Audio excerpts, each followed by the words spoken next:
Hello everyone, I'm Shaswat, Section D. My roll number is 2501293. Today, the topic of discussion is oil price wars and how it is affecting our Indian economy. So, first, the paradox of oil.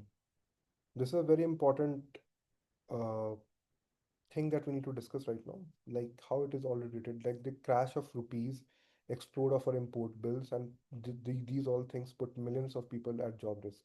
So actually, the if energy sector that controls nearly all power plants, all our day-to-day needs, including the LPG that we need for our consumption, or it may be the CNG, or it may be the road transport that we use, all of it needs a constant supply of energy source, and it has a whole lot of more power for in terms of the kind of uh, money that it's gonna affect, and similarly it's gonna affect our import bills, and through that it is a chain effect, and that is a very viscous cycle that creates million of people at job risk.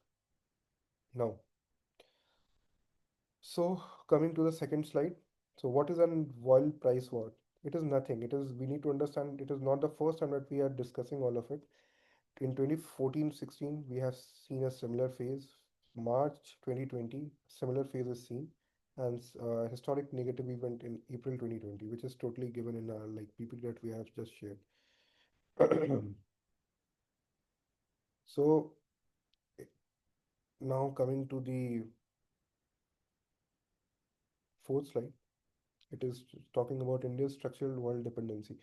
So we need to understand like 85% of our crude are imported, and through that we generate about $180 billion of total for fiscal year 2024. We do see like it is about one fourth of our imports. It is a whole lot of a number. After US and after China, we are the third largest consumption, or this we do the third largest consumption of of all energy sources. So 50% of all our crude oil, or you could say crude, is totally from Middle East. It is something we need to talk about in upcoming slides. And we do have a reserve of 20 to 25 s- strategic oil reserve buffer for like 20 to 25 days. So we need to understand how this oil price drags the GDP and weakens the rupees. For every 10 rupees rise in Brent, we do see a minus 0.25 to minus 0.27 GDP growth, which is a negative GDP growth. It simply talks about the how much we could see its impact in recent times, like how much rupees has hit a low of $92.35 in 2026. It is a record low, and it is all because of the FPI outflows of $13.6 billion in 20 March 2026, which is highest in 6 years, and directly 7.2% of our GDP growth is directly affected by the transitions and the movements in oil growth or the degrowth. See, so how this fiscal hit of $100 per barrel, or in recent times it is going more than that, is affecting our like the coffers. So we do see like 1.1 trillion excise duty revenue is foregone to protect our consumers. Similar total fiscal impact can be seen like from like ZD like $1.9 trillion.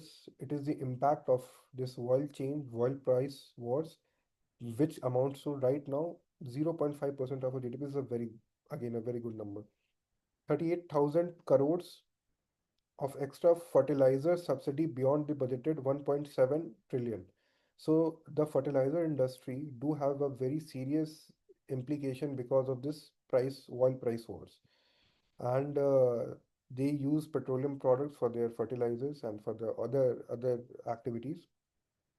It is a highly uh, energy consumption product, this agricultural subsidies, or like the fertilizers we're talking about. Now that since the government has already relaxed and has contributed to our economy so that the oil prices remain stable, it has contributed to like 40,000 crores to the coffers of our government of India. So the tax collection losses are way too much.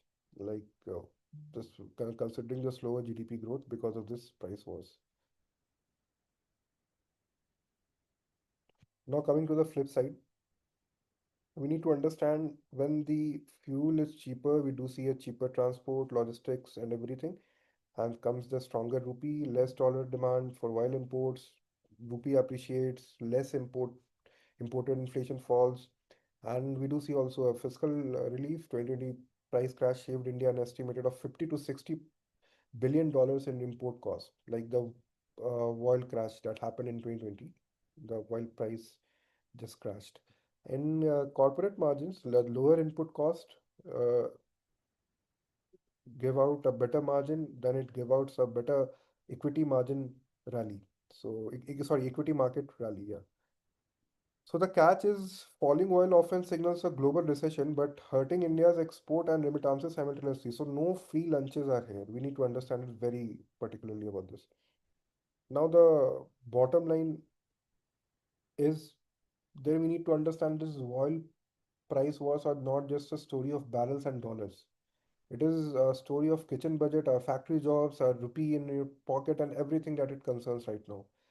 So, like, as long as India imports 85% of its oil, every price war fought in Riyadh or Moscow is felt at India's petrol pump, in grocery bills, and in GDP. So it is gonna affect in coming times to every aspects of our life, whether affecting starting from the affecting our GDP, is gonna affect our inflation, it's gonna affect our imports, it's gonna it's gonna affect our strategic decisions regarding where to invest, where not to invest. It is just some.